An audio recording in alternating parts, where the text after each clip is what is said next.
Olha só, hoje a gente vai mergulhar de cabeça no capítulo 3 de Jeremias.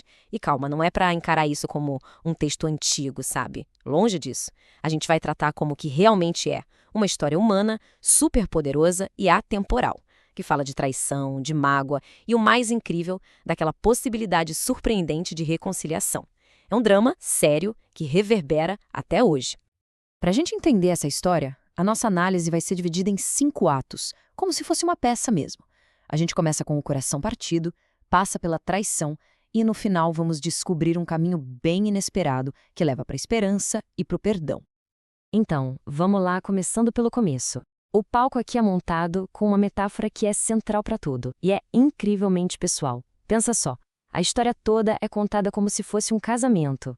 Um casamento que se desfez entre Deus e o povo de Israel. E a história já começa com uma pergunta retórica que é, nossa, devastadora.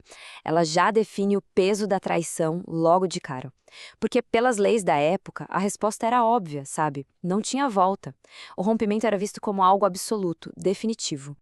E aqui a infidelidade é definida de um jeito muito interessante. Não é só sobre quebrar uma regra qualquer, uma coisa abstrata.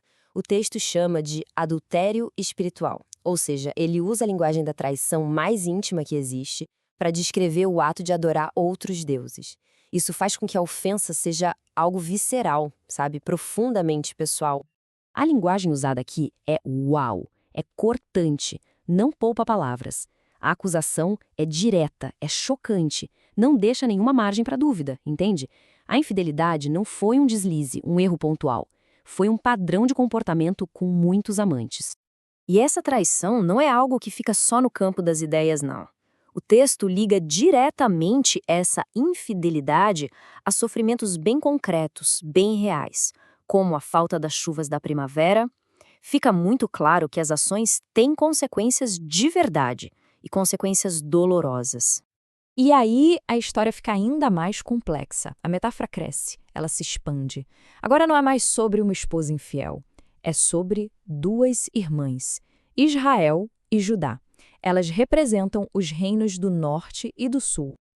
É aqui que o drama pega fogo de vez. Israel, a irmã mais velha, é chamada de a rebelde. Ela foi infiel abertamente, sem esconder. E sofreu as consequências. O exílio, que é descrito quase como receber uma carta de divórcio. Mas, e a Judá, a irmã mais nova? Ela viu tudo isso acontecer e simplesmente não aprendeu nada. Foi lá e repetiu os mesmos erros. Mas espera aí, por que a traição de Judá foi considerada ainda pior? O ponto todo é que, segundo o texto, ela agiu falsamente. Ela fingiu arrependimento. Sabe aquela devoção de fachada superficial, mas que não vinha de todo o coração? A hipocrisia, nesse caso, é vista como um veneno muito pior do que a rebeldia.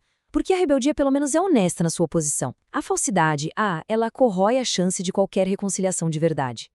E isso tudo leva a um veredito que é, no mínimo, surpreendente. O texto chega a declarar que a rebelde Israel, no fim das contas, se mostrou mais justa que a traiçoeira Judá. É uma reviravolta e tanto, né? Mostra como a honestidade, mesmo que seja na rebeldia, é mais valorizada do que uma devoção falsa. Bom, depois de toda essa dor, de tanta acusação, de tanto julgamento, a narrativa dá uma virada de 180 graus. Uma virada que ninguém poderia esperar. O tom muda completamente. Sai a condenação e entra um convite. Um convite absolutamente surpreendente. E o apelo começa com uma simplicidade que chega a ser chocante. A mesma Israel que foi chamada de tudo aquilo, de adúltera, agora é simplesmente convidada a voltar. É uma chamada direta, pessoal, e totalmente inesperada. E esse convite já vem com uma promessa. A raiva, que a gente sabe que seria mais do que justificada, vai ser deixada de lado. É como uma oferta de um cessar-fogo vindo de um lado só. Mas por quê? Qual a razão para isso? Não é porque Israel merecia de jeito nenhum, ou porque a traição não foi grave. O motivo dessa virada toda está na natureza de quem foi traído. A resposta é, porque sou misericordioso. É a misericórdia e não o merecimento que vira o motor dessa história. Mas claro, existe uma condição. Só que não é nada complicado. Não são sacrifícios, nem rituais. A única condição é honestidade.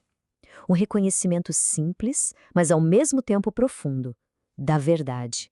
admitir o erro, confessar que errou. Beleza, então vamos ver no que isso vai dar. A oferta que está na mesa não é só para perdoar e esquecer, apagar o passado.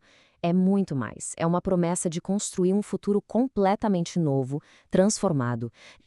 E a visão para esse futuro é radicalmente diferente do passado. A promessa de novos líderes, pastores que de fato vão guiar com conhecimento, que cuidam do povo, promete também um novo centro espiritual onde a própria cidade de Jerusalém vai ser o trono do Senhor, algo que vai superar até a importância da Arca da Aliança. E talvez o mais incrível de tudo, a promessa de reunir de novo as duas irmãs que eram inimigas, Judá e Israel.